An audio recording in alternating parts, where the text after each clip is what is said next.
장기 요양 서비스에 대한 알찬 정보 박서진 리포터를 통해서 전해 듣죠. 네, 이 치매나 중풍 등으로 거동이 불편한 65세 이상의 노인들에게 간병 서비스를 지원하고 있는 노인장기 요양보험제도. 하지만 65세 미만이어도 같은 혜택을 받을 수 있는 경우가 있다고 하는데요. 네, 어떤 조건을 갖추면 되는지 알아봤습니다. 1년 전 중풍으로 쓰러졌다는 이종순 씨. 오른쪽으로 마비가 온 후로는 거동이 불편해져 하루 종일 누워 지낼 때가 많습니다. 이분 연세가 어떻게 됐죠?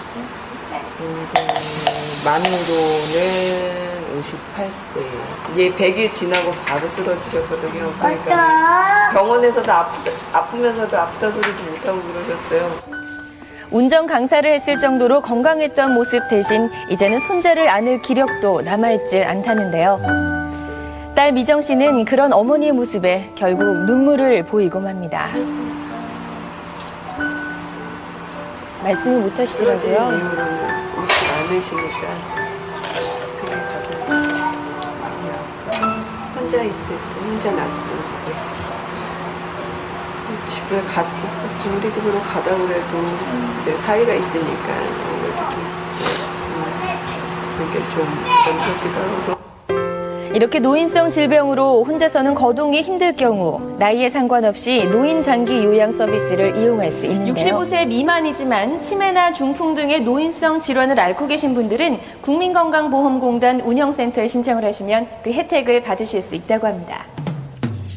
65세 이상인 노인 또는 65세 미만이지만 노인성 질환을 앓고 있을 경우 국민건강보험공단에 장기 요양 신청서를 제출하고 등급 판정을 받으면 서비스를 이용할 수 있습니다. 지금까지의 취재 결과는 굉장히 만족하시는 것 같아요. 전체 이용자 24만 명 중에 약 6% 정도 되는 1만 5천여 명이 이용한 걸로 지금 나타나고 있습니다. 65세 미만자인 경우에는 노인성 질병이 기재된 의사 소견서를 반드시 함께 제출해야 신청이 가능합니다.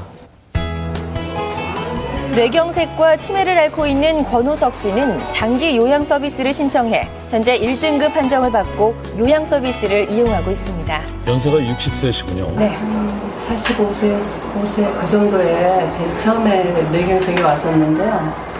치료해가지고 좀 한 80% 정도 이제 회복이 됐었거든요. 이렇게 했는데 2년 지나니까 또 재발을 하더라고요. 한창 나이에 내려진 청천벽력 같은 판정. 가장이 병석에 눕자 당장 생활비부터가 문제였다는데요. 병원비만 한 130? 월?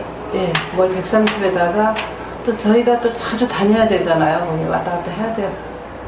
경비 뭐 이렇게 환자한테 최소한 들어간다고 하면 200 정도는 그전에 들어갔었죠. 가사일, 예, 그런 것도 판매도 하고. 10년이 넘는 투병 생활 동안 병원을 전전하던 권호선 씨. 제도 시행 후 전문 요양센터에서 보살핌을 받고 있습니다. 보통 여기 요양원에 들어오시려면 65세 이상 노인이셔야 되고 치매나 중풍이 있으셔야 되거든요. 장기 요양 생기기 전에는 들어오실 수 없었어요. 그런데 이제 바뀌면서 이렇게 지금 여기 모실 수 있게 됐고 또 가족들도 편하시게 하실 수 있고요. 가장 만족스러운 건 역시 비용입니다. 현재 전체 비용의 20%만 부담하고 있는데요.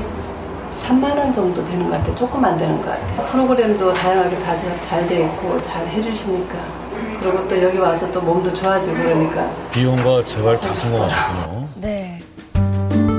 50대 중반의 뇌경색으로 쓰러진 김봉예 씨. 대부분의 시간을 침대 위에서 보내고 있는데요. 이런 부인의 병간호에 매달리느라 남편 역시 특별한 벌이 수단이 없는 상황입니다. 조금만 했으면 죽었어. 그렇게 싫어질 줄 몰랐지 뭐. 생각하고 있어. 부담 많이 되시겠어요? 네, 경제적으로 잘 그러니까 먹고 사는 것이 제일 힘들어. 다른 것도 좋지. 누군가의 도움 없이는 한 발짝도 움직일 수 없는 김봉예 씨. 병원에 한 번 가는 것도 쉽지 않은 일이었는데요. 107kg 나가다가 지금 아마 97kg 나가나 봐요. 그래가지고 어떻게 움직일 수가 없으니까 119나 불러면 되는데 119가 그것도 날 불러 미안하고 병원에 못 데리고 가죠. 어머님, 저 왔어요. 그러셨구나. 1등급 판정을 받은 후에는 일주일에 2번 간호사가 집으로 찾아오는 방문 간호 서비스를 받고 있습니다. 94에 70입니다. 혈압은 전편이네. 소득이 없는 상황에서 간호 서비스 부담스러울 텐데요. 노인 장기 요양 제도 덕에 저렴하게 이용하고 있습니다. 만약 내가 개인으로 오려고 그러면 엄청 들어가죠. 이게 하나에 내 개인이 사면 요거 25개 하나가 25,000원이야. 근데 저 사람들한테 부탁하면 50개 25,000원. 노인 장기 요양 서비스를 이용할 경우 비용의 약 15%만 부담하면 환자분 되는데요. 같은 경우는 30분에서 60분 미만이라고 가정을 했을 때 36,650원을 부담하시면 되고 등급 판정을 받으신 분들은 5,490원의 서비스를 이용하실 수 있습니다. 게다가 전문 의료인이 치료를 하면서 위생에 대한 염려도 덜게 됐습니다.